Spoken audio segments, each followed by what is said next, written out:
Blah, blah, blah, blah, blah, blah, blah. Bloop, bloop, bloop. Done. Hello, Kristen. Hi, Max. Welcome back. Thank you. Today we want to talk about something really cool. Just how to set and achieve goals. Yes. And this is not it's not limited to goals in the like sports and activity space. Yeah, any goals. Any goals. We're biased towards sports, but this can be anything. This can be what to study. This can be job related. what to be in or where to be in 10, 20, 50 years, whatever. But it can also be workout related. Yes. Anything. Yeah? Correct. Good. When we want to set and then later hopefully achieve a goal, what should we do first? We should always ask ourselves why. So no matter what goal you're thinking of, no matter what aspect of life, you need to know why you want to achieve this goal. What does it do for you achieving this goal? What's the purpose? What's the purpose behind it? If you just set a goal because your friend said she was doing the same thing and you think it sounds cool, but there's no real reason for you, it's going to be very difficult for you to stay motivated because you don't have your own reasoning behind it. If you ask yourself why and have a reason, no matter what the reason is, if you have your reasoning, your why for doing it, then you're setting yourself up for higher chance of success. Yes, higher chance of success because you're giving yourself that reasoning, that motivation that you can keep reminding yourself of. Yeah, it's internal, not external. Yes. That's important. Yeah. Cool. Okay, now I have a goal in mind. I also have internal motivational factors. I should think about something else before even going into trying to achieve the goal, right? Yeah. You want to look at the big picture and you want to look at, is it realistic for where you're at in your life right now? Yeah. Just because something's not realistic now doesn't mean it won't be later. True. But if you're working a 9-to-5 job full time, you have 5 kids at home, 2 dogs, a husband, maybe your mom lives with you too. 3 chickens. You have to, 3 chickens and a goat, maybe a baby cow. Saw some this weekend on a hike. That's why I said they were cute. I want one. You have all the things and the stuff to do. It is not super realistic that you will be able to train for an Ironman in your daily life. There wouldn't be a lot of time dedicated to it. You would need to sacrifice a lot of other things. Yes. So is it realistic? And again, it goes with your why. Are you willing to make those sacrifices to get yourself to your goal? Is it worth it? Is it realistic? Yeah. Does your life support this? Does your environment support this? And make it easier? And again, if the answer is no to these questions, you can always, is there something I can do to make it realistic? Or maybe, are there changes to or be maybe made? Adjust the goal. Maybe it's not the Ironman. Maybe it's a half marathon. Exactly. That seems in this instance seems much more likely to happen than the Ironman. Yes, or even, I mean, if you've never run before, maybe even starting with a 5K. Yeah. Like, I'm going to sign up for my first 5K. You can make it doable, and that kind of goes into our next point, doesn't it? Okay, so I have the check mark on the why, on the internal motivation. I have the check mark on, okay, it fits my life, my current life. What to do from there? Where to go from there? Yes. Where to go from there? So setting small, achievable goals along the way. So you have your big picture goal, and then say one day an Ironman is your goal. You have the why, you have the things. Maybe it's not realistic right this minute, but that's like future Kristen. Yeah. I don't want to do an Ironman, by the way. Just make that clear. Future person Ironman goal. Maybe to start out with, you set I'm going to start with a 5K. I'm going to sign up for my first 5K in a month. Mm-hmm. I can run a little bit every day. CrossFit workouts help.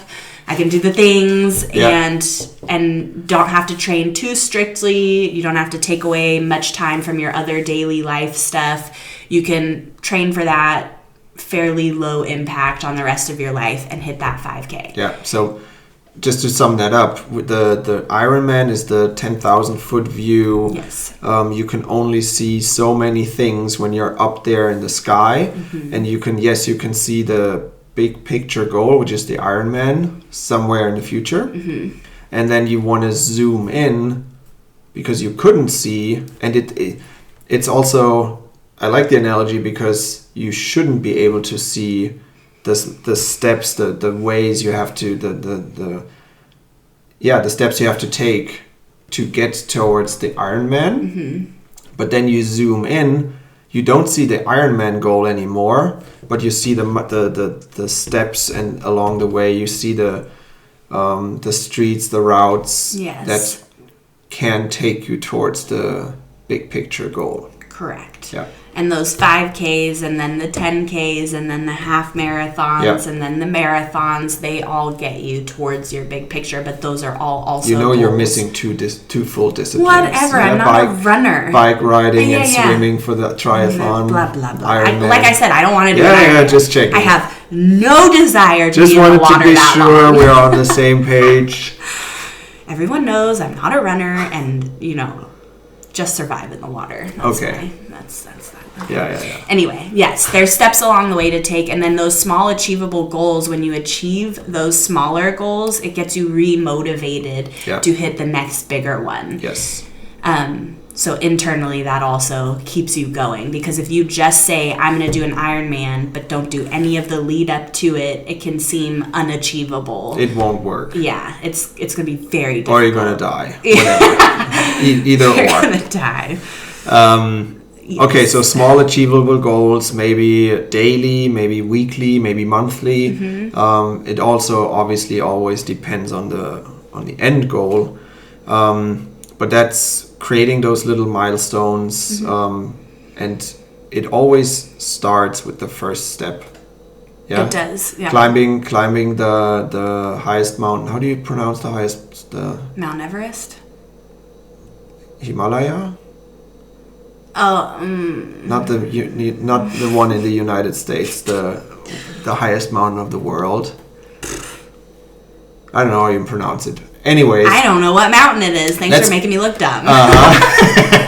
Let's go Mount Everest. Sure. The first step to climb Mount Everest is to make the first step. To make the first step, yeah, yes. And it looks unachievable at first, and you don't see all the detours and all the cracks you have to take and cover and go jump over and whatever to get up there. Yep. But you need to take the first step and then move on from there, go from there. Yes. Cool. What if I trip? What if I fall? Setbacks. Yes. Setbacks are a part of life. They're a part of everything we do. Yeah. We don't like to call it a failure because it's not a failure if you fall short. Yeah. Sometimes it just means you need to make adjustments and it's a new challenge. Yeah. So seeing it for what it is, first of all, just a setback, and then looking at, again, your goals and either setting new challenges, new goals, or looking at your environment and saying, is there something I can change that will help me with this? Is there stuff out of my control that's making this harder for me? Like my shift changed at work and I work nights and now I can't, or my boss made me do this, or I got sick, or the kids got sick, or whatever. Yeah. Are there outside factors that are out of your control? And if there is, then know that that's not forever. They're going to change, and you can still work towards your goals. If it's internal things that are in your control, are you willing to change them Yeah.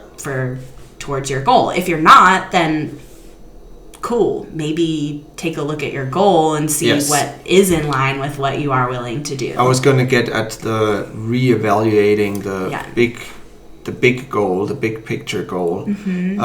Maybe after a couple of the same setbacks in a short period of time. If there's if my kid got sick and I missed my training session the other day, I might be like, I wanted to do that workout, but that's okay because there's other priorities in life. Yes. If I don't know, slack in the morning, like for example, I work out in the mornings.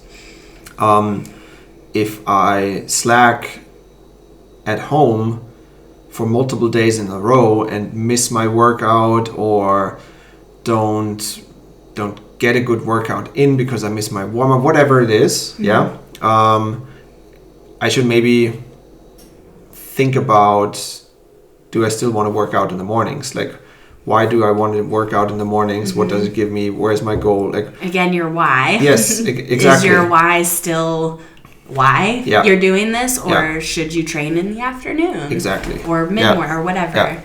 And this was even on the micro level. This is not even the big picture. Where do I want to be with my, like, why am I working out? Yeah. I mean, it's always comes down to your why, your priorities, and what you're willing to do to align all of these things. Exactly. I had a goal when we first met to be a regionals athlete. Yeah. And I was willing to give up everything to do that, which we were doing. Yeah. And then a beautiful little baby called CFKL came along, CrossFit Kaiserslautern, not a real baby. And you asked me if I wanted to run the gym. Yeah. And I said yes. And in the beginning, I thought I could do both. But at some point of not being where I wanted to be over and over and over again, I had to reevaluate and consider, what do I really want? Yeah. In this case, my goal changed because my goal is to be a part of the CrossFit world on a bigger level, in a bigger capacity than just being an athlete. Just to put a medal on the wall or whatever you want. And do all the damage to your body that competitive athleticism does. Not that that's not a good goal for people. Yeah. It's awesome if that's what you want to do. But I'm old and broken already, so there's that. But my goals changed. And I could have said, no, I don't want the gym. I want this, and gone and stayed after that athlete life. But my goals changed. Yeah. So I changed my priorities, which became not training for regionals, but learning how to run a gym. Yeah. I really like that example, because it was a life-changing decision. It was at that time, but I think from my personal experience, it made you a lot happier. For sure. After you realized and chose to change your goal. Yeah. In that. And I could have viewed that as a failure, like, oh, I never made it to regionals. I failed at that goal, but it wasn't that for me. It was, I actually found the path that I was supposed to be on, that I wanted to be on more, that decision led me there. So super happy still with that. Really cool. I think we already gave a great summary to how to set and achieve goals. And again, we're obviously biased. We were talking about goals in the fitness space, but this can be applied to... my little anecdote was like business related also. It went a different direction. This can be anything. Yes. Just a little reminder, right? Look at the big picture. Ask yourself why you're doing it. Set your priorities and what you can control, what you're willing to change or sacrifice, and then the steps along the way. Yeah. Absolutely. And if you have any follow-up questions to that, we're always here for you. Also, on that note of questions, let people around you know what your goals are, because the support and the help, especially from coaches, if you're at a gym, CFKL members,